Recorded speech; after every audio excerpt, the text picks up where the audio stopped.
ஒன்று சாமுவேல் அதிகாரம் 19. தாவீதை கொன்று போடும்படிக்கு சவுல் தன் குமாரனாகிய யோனத்தானோடும் தன் ஊழியக்காரர் எல்லோரோடும் பேசினான். சவுலின் குமாரனாகிய யோனத்தானோ தாவீதின் மேல் மிகவும் பிரியமாயிருந்தான். அதனால் யோனத்தான் தாவீதுக்கு அதை அறிவித்து, என் தகப்பனாகிய சவுல் உம்மை கொன்று போட வகை தேடுகிறார். இப்போதும் நாளை காலமே நீர் எச்சரிக்கையாயிருந்து மறைவான இடத்தில் ஒளித்து கொண்டிரும். நான் புறப்பட்டு வந்து நீர் வெளியிலிருக்கும் இடத்தில் என் தகப்பன் பக்கத்திலே நின்று உமக்காக என் தகப்பனோடே பேசி நடக்கும் காரியத்தை கண்டு உமக்கு அறிவிப்பேன் என்றான்.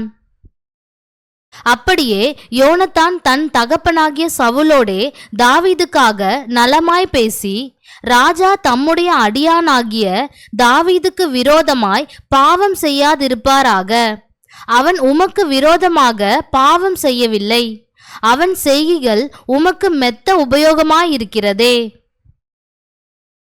அவன் தன் பிராணனை தன் கையிலே வைத்துக்கொண்டு அந்த பெலிஸ்தனை கொன்றதினாலே கர்த்தர் இஸ்ரவேலுக்கெல்லாம் பெரிய இரட்சிப்பை கட்டளையிட்டதை நீர் கண்டு சந்தோஷப்பட்டீரே.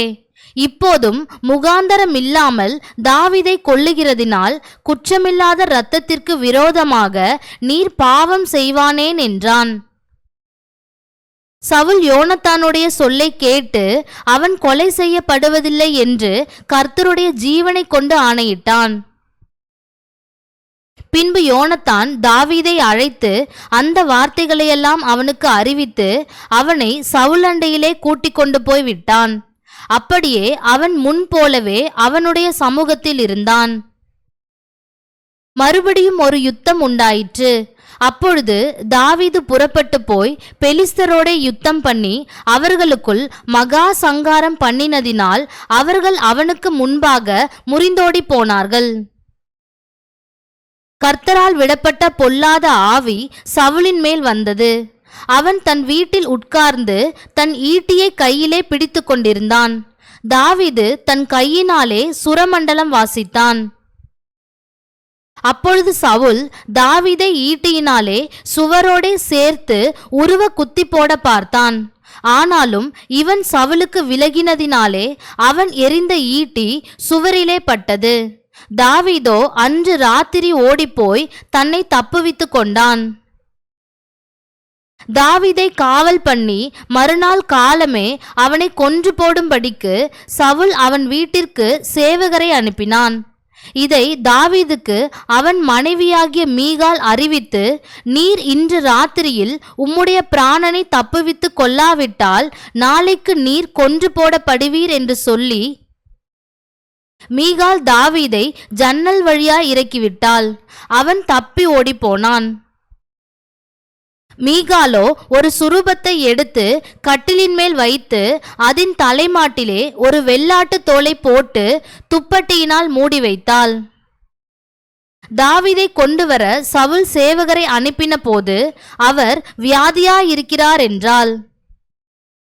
அப்பொழுது தாவீதை பார்க்கிறதற்கு சவுல் சேவகரை அனுப்பி அவனை கொன்று போடும்படிக்கு கட்டிலோடே அவனை என்னிடத்திற்கு எடுத்து கொண்டு வாருங்கள் என்றான். சேவகர் வந்தபோது இதோ சுரூபம் கட்டிலின் மேலும் வெள்ளாட்டு தோல் அதன் தலைமாட்டிலும் கிடக்க கண்டார்கள்.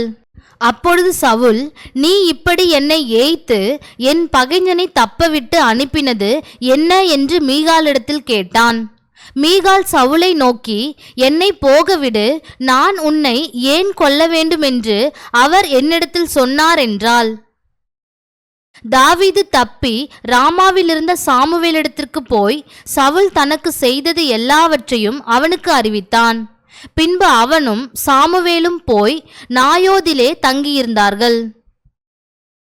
தாவீது ராமாவுக்கு அடுத்த நாயோதிலே இருக்கிறான் என்று சவுலுக்கு அறிவிக்கப்பட்டது.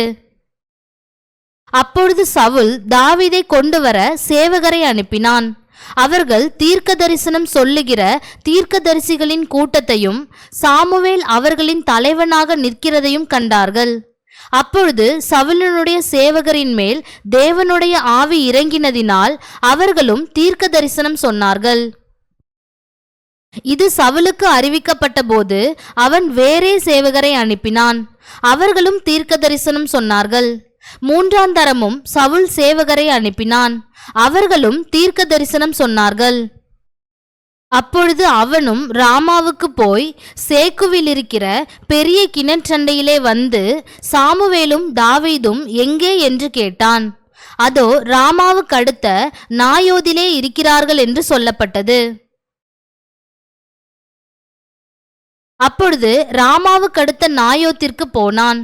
அவன் மேலும் தேவனுடைய ஆவி இறங்கினதினால் அவன் ராமாவுக்கு அடுத்த நாயோதிலே சேரும் மட்டும் தீர்க்க தரிசனம் சொல்லிக்கொண்டே நடந்து வந்து தானும் தன் வஸ்திரங்களை கழற்றி போட்டு சாமுவேலுக்கு முன்பாக தீர்க்க தரிசனம் சொல்லி அன்று பகல் முழுவதும் முழுவதும் வஸ்திரம் இல்லாமல் விழுந்து கிடந்தான்.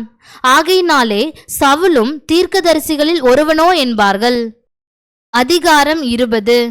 தாவீது ராமாவுக்கு அடுத்த நாயோதிலிருந்து ஓடிப்போய் யோனத்தான் முன்பாக வந்து, உம்முடைய தகப்பன் என் பிராணனை வாங்க தேடுகிறாரே, நான் செய்தது என்ன? என் அக்கிரமம் என்ன? நான் அவருக்கு செய்த துரோகம் என்ன என்றான். அதற்கு அவன், அப்படி ஒரு காலும் வராது, நீர் சாவதில்லை. இதோ எனக்கு அறிவிக்காமல் என் தகப்பன் பெரிய காரியமானாலும் சிறிய காரியமானாலும் ஒன்றும் செய்கிறதில்லை. இந்த காரியத்தை என் தகப்பன் எனக்கு மறைப்பானேன்? அப்படி இருக்க மாட்டாது என்றான். அப்பொழுது தாவீது, உம்முடைய கண்களில் எனக்கு தயை கிடைத்தது என்று உம்முடைய தகப்பன் நன்றாய் அறிவார். ஆகையால் யோனத்தானுக்கு மனநோவு உண்டாகாதபடிக்கு அவன் இதை அறிய போகாது என்பார். மரணத்திற்கும் எனக்கும் 1 அடி தூரம் மாத்திரம் இருக்கிறது என்று கர்த்தருடைய ஜீவனையும் உம்முடைய ஜீவனையும் கொண்டு நிச்சயமாய் சொல்லுகிறேன் என்று மறுமொழி சொல்லி ஆணையிட்டான். அப்பொழுது யோனத்தான் தாவீதை பார்த்து, உமது மனவிருப்பம் இன்னது என்று சொல்லும், அதின்படி உமக்கு செய்வேன் என்றான். தாவீது யோனத்தானை நோக்கி, இதோ நாளைக்கு அமாவாசி, நான் ராஜாவோடே பந்தி இருந்து சாப்பிட வேண்டியதாயிருக்கும். ஆனாலும் நான் 3ஆம் நாள் சாயங்காலம் மட்டும் வெளியிலே ஒளித்திருக்கும்படி எனக்கு உத்தரவு கொடும். உம்முடைய தகப்பன் என்னை குறித்து விசாரித்தால் தன் ஊராகிய பெத்லெகேமிலே தன் குடும்பத்தார் யாவரும் வருஷத்துக்கு 1 தரம் பலியிட வருகிறபடியால் தாவீது அவ்விடத்திற்கு போக என்னிடத்தில் வருந்தி கேட்டான் என்று நீர் சொல்லும். அதற்கு அவர், நல்லது என்றால் உம்முடைய அடியானுக்கு சமாதானம் இருக்கும். அவருக்கு எரிச்சல் உண்டானால் அவராலே பொல்லாப்பு தீர்மானப்பட்டிருக்கிறது என்று அறிந்து கொள்வீர். ஆகையால் உம்முடைய அடியானுக்கு தயை செய்ய வேண்டும். கர்த்தருக்கு முன்பாக உம்முடைய அடியானோடே உடன்படிக்கை பண்ணியிருக்கிறீரே. என்னில் ஒரு அக்கிரமம் இருந்ததேயானால் நீரே என்னை கொன்று போடும். நீர் என்னை உம்முடைய தகப்பனிடத்துக்கு கொண்டு போக வேண்டியது என்ன என்றான். அப்பொழுது யோனத்தான், அப்படி உமக்கு வராதிருப்பதாக, உமக்கு பொல்லாப்பு செய்ய என் தகப்பனாலே தீர்மானித்திருக்கிறது என்று நான் நிச்சயமாய் அறிந்தேனானால் நான் அதை உமக்கு அறிவிக்காதிருப்பேனா என்றான். தாவீது யோனத்தானை நோக்கி, உம்முடைய தகப்பன் கடினமான உத்தரம் சொன்னால் அதை யார் எனக்கு அறிவிப்பார் என்றான். அப்பொழுது யோனத்தான் தாவீதை பார்த்து, ஊருக்கு வெளியே போவோம் வாரும் என்றான். இருவரும் வெளியே புறப்பட்டு போனார்கள். அப்பொழுது யோனத்தான் இஸ்ரவேலின் தேவனாகிய கர்த்தரை முன்னிட்டு தாவீதை நோக்கி, நான் நாளையாவது மறுநாளிலாவது என் தகப்பனுடைய மனதை அறிந்து கொண்டு அவர் தாவீதின் மேல் தயவாயிருக்கிறார் என்று கண்டும் அதை அப்போது உமது செவிகளுக்கு வெளிப்படுத்தும்படிக்கு உமக்கு சொல்லி அனுப்பாதிருந்தால் இஸ்ரவேலின் தேவனாகிய கர்த்தர் யோனத்தானுக்கு அதற்கு சரியாகவும் அதற்கு அதிகமாகவும் செய்ய கடவர். ஆனாலும் உமக்கு தீங்கு செய்ய என் தகப்பனுக்கு பிரியமாயிருந்தால் அதை உமது செவிகளுக்கு வெளிப்படுத்தி நீர் சமாதானத்தோடே போகும்படிக்கு உம்மை அனுப்பிவிடுவேன். கர்த்தர் என் தகப்பனோடு இருந்தது போல உம்மோடும் இருப்பாராக. மேலும் நான் உயிரோடு இருக்கையில் நான் சாகாதபடிக்கு நீர் கர்த்தரின் நிமித்தமாய் எனக்கு தயை செய்ய வேண்டியதும் அல்லாமல் கர்த்தர் தாவீதின் சத்துருக்களாகிய ஒவ்வொருவரையும் பூமியின் மேல் இராதபடிக்கு வேர் அறுக்கும் போதும் நீர் என்றைக்கும் உமது தயவை என் வீட்டை விட்டு அகற்றி விடாமலும் இருக்க வேண்டும் என்றான். இப்படி யோனத்தான் தாவீதின் குடும்பத்தோடே உடன்படிக்கை பண்ணி தாவீதுடைய சத்துருக்களின் கையிலே கர்த்தர் கணக்கு கேட்பாராக என்று சொல்லி, யோனத்தான் தாவீதை மிகவும் சிநேகித்தபடியினால் பின்னும் அவனுக்கு ஆணையிட்டான். தன் உயிரை சிநேகித்தது போல அவனை சிநேகித்தான். பின்பு யோனத்தான் தாவீதை பார்த்து, நாளைக்கு அமாவாசி, நீர் உட்கார வேண்டிய இடம் காலியா இருப்பதினால் உம்மை குறித்து விசாரிக்கப்படும். காரியம் நடந்தபோது 3ஆம் நாளிலே நீர் ஒளித்திருக்கும் இடத்திற்கு தீவிரித்து வந்து ஏசேல் என்னும் கல்லண்டையில் உட்கார்ந்திரும். அப்பொழுது நான் குறிப்பு வைத்து எய்கிறது போல அதற்கு பக்கமாக 3 அம்புகளை எய்து, நீ போய் அந்த அம்புகளை தேடிவா என்று ஒரு பிள்ளையாண்டானை அனுப்புவேன். இதோ அம்புகள் உனக்கு இப்புறத்திலே கிடக்கிறது, அவைகளை எடுத்துக்கொண்டு வா என்று பிள்ளையாண்டானிடத்தில் நான் சொன்னால் நீர் வாரும். அப்பொழுது ஒன்றும் இல்லை, உமக்கு சமாதானம் இருக்கும் என்று கர்த்தருடைய ஜீவனை கொண்டு சொல்லுகிறேன். இதோ அம்புகள் உனக்கு அப்புறத்திலே கிடக்கிறது என்று நான் அந்த பிள்ளையாண்டானிடத்தில் சொன்னால் நீர் போய்விடும். அப்பொழுது கர்த்தர் உம்மை போக சொல்லுகிறார் என்று அறியும். நீரும் நானும் பேசிக்கொண்ட காரியத்திற்கு இதோ கர்த்தர் எனக்கும் உமக்கும் என்றைக்கும் நடுநிற்கும் சாட்சி என்றான். அப்படியே தாவீது வெளியிலே ஒளித்து கொண்டிருந்தான். அமாவாசையான போது ராஜா போஜனம் பண்ண உட்கார்ந்தான். ராஜா சுவரண்டையில் இருக்கிற தன் இடத்தில் எப்போதும் போல் உட்கார்ந்த போது யோனத்தான் எழுந்திருந்தான். அப்னேரோ சவுலுடைய பக்கத்தில் உட்கார்ந்திருந்தான். தாவீது இருக்கும் இடம் காலியாயிருந்தது. ஆனாலும் அவன் தீட்டாயிருக்கிறான் ஆக்கும். அவன் தீட்டுப்பட்டுத்தான் இருக்க வேண்டும் என்று அன்றைய தினம் சவுல் ஒன்றும் சொல்லவில்லை. அமாவாசைக்கு மறுநாளிலும் தாவீது இருக்கும் இடம் காலியாயிருந்தது. அப்பொழுது சவுல், ஈசாயின் மகன் நேற்றும் இன்றும் போஜனத்துக்கு வராதே போனது என்ன என்று தன் குமாரனாகிய யோனத்தானை கேட்டான். யோனத்தான் சவுலுக்கு பிரதியுத்தரமாக, பெத்லகேம் மட்டும் போக தாவீது என்னிடத்தில் வருந்தி கேட்டு, அங்கே நான் போக வேண்டும். எங்கள் குடும்பத்தார் ஊரிலே பலியிடப் போகிறார்கள். என் தமையன் என்னை வரும்படி கட்டளையிட்டார். உம்முடைய கண்களில் எனக்கு தயை கிடைத்ததானால் நான் என் சகோதரரை பார்க்கிறதற்கு போக எனக்கு உத்தரவு கொடும் என்றான். இதனாலே தான் அவன் ராஜாவின் பந்திக்கு வரவில்லை என்றான்.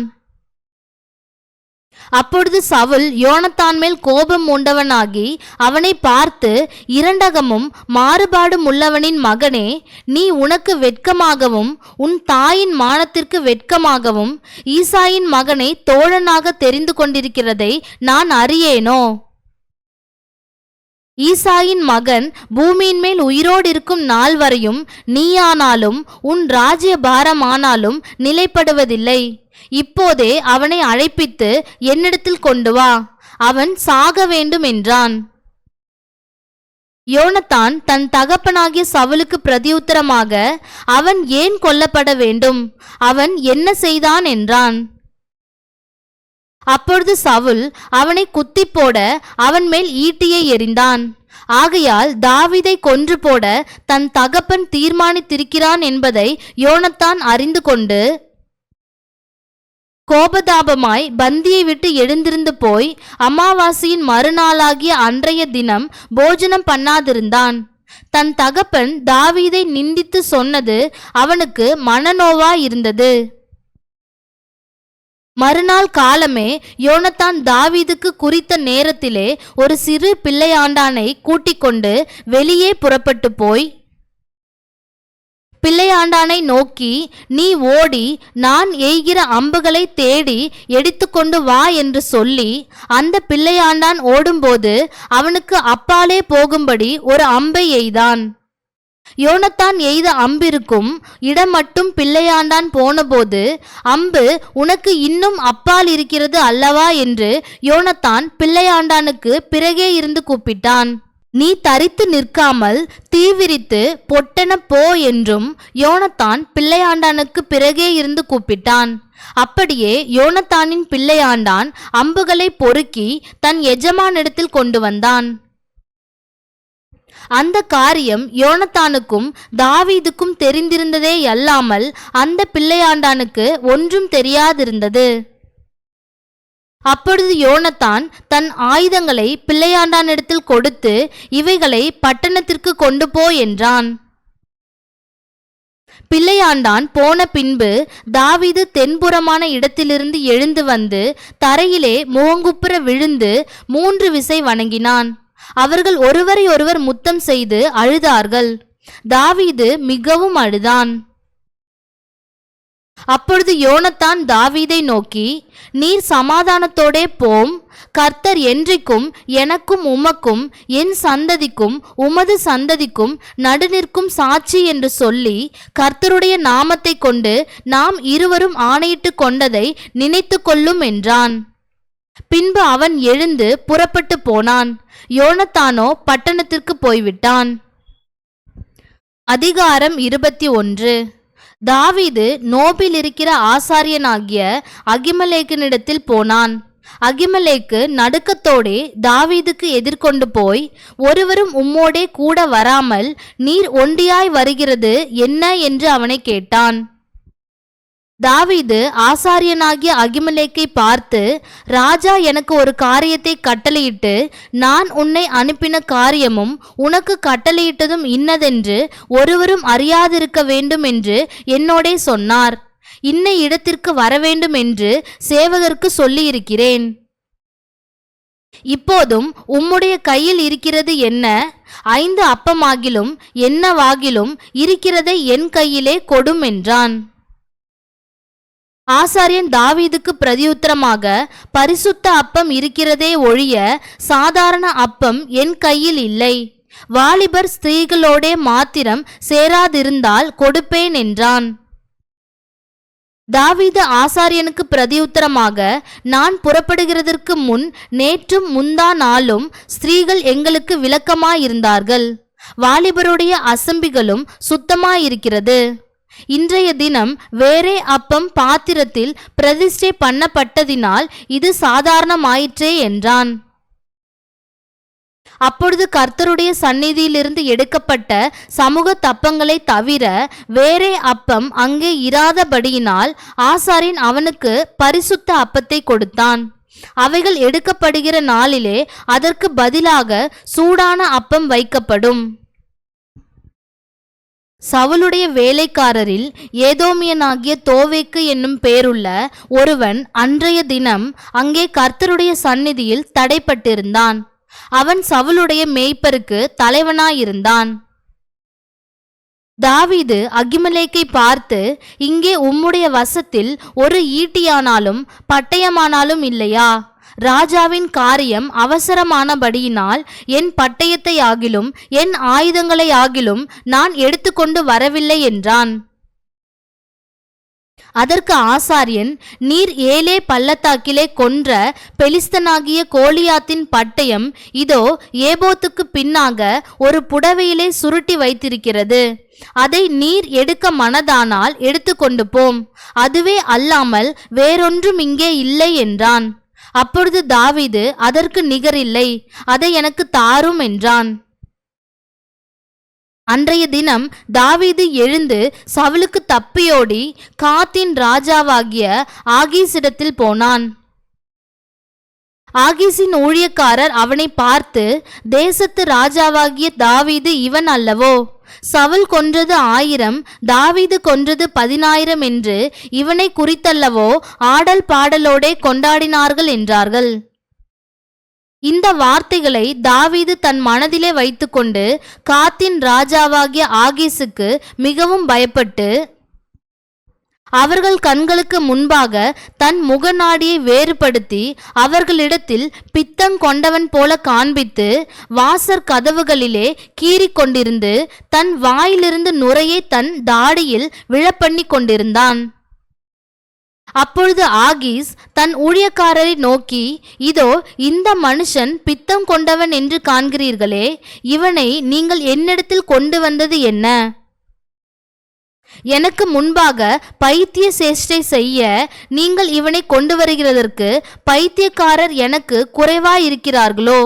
இவன் என் வீட்டிலே வரலாமா என்றான். அதிகாரம் 22. தாவீது அவ்விடத்தை விட்டு தப்பி அதுல்லாம் என்னும் கெபிக்கு போனான்.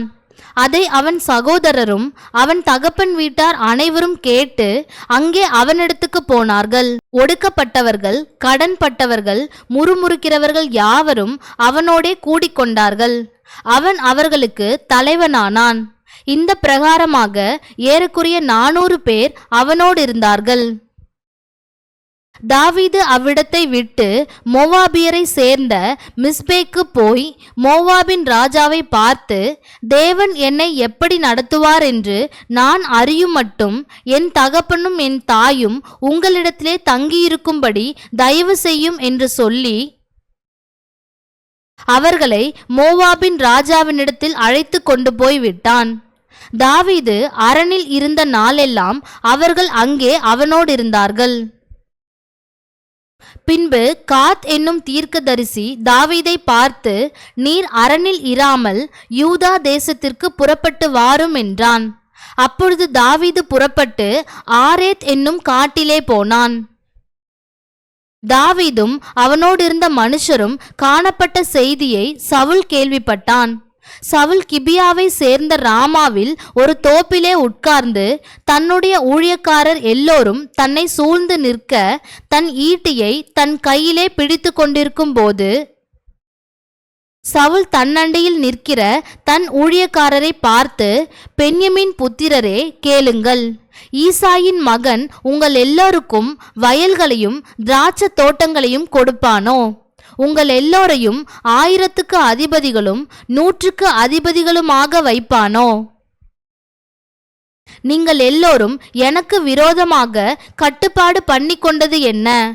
ஈசாயின் மகனுடனே என் குமாரன் உடன்படிக்கை பண்ணும்போது என் செவிக்கு அதை ஒருவனும் வெளிப்படுத்தவில்லை. எனக்காக பரிதாபப்பட்டு என் செவிக்கு அதை வெளிப்படுத்த உங்களில் ஒருவனாகிலும் இல்லையா? இந்நாளில் இருக்கிறபடி எனக்கு சதி பண்ண என் குமாரன் என் வேலைக்காரனை எனக்கு விரோதமாக எடுத்து விட்டானே என்றான்.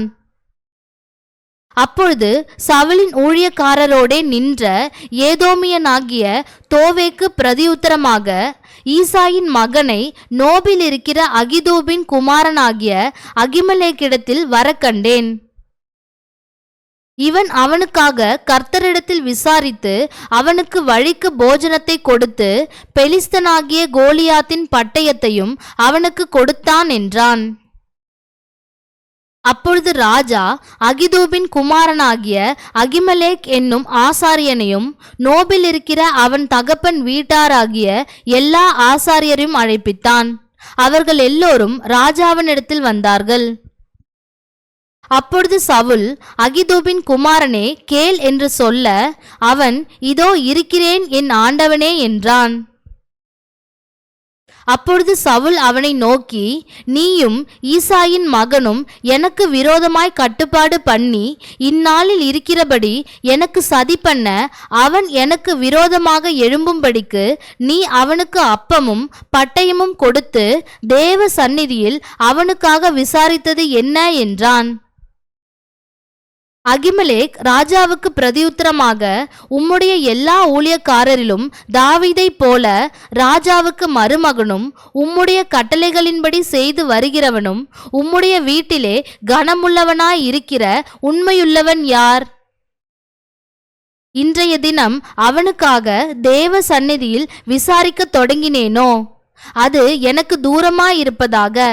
ராஜா தம்முடைய அடியானாகிய என்மேலாகிலும் என் தகப்பன் வீட்டாரில் எவன்மேலாகிலும் குற்றம் சுமத்த வேண்டாம். உம்முடைய அடியான் இவைகளில் எல்லாம் ஒரு சிறிய காரியமாகிலும் பெரிய காரியமாகிலும் அறிந்ததில்லை என்றான்.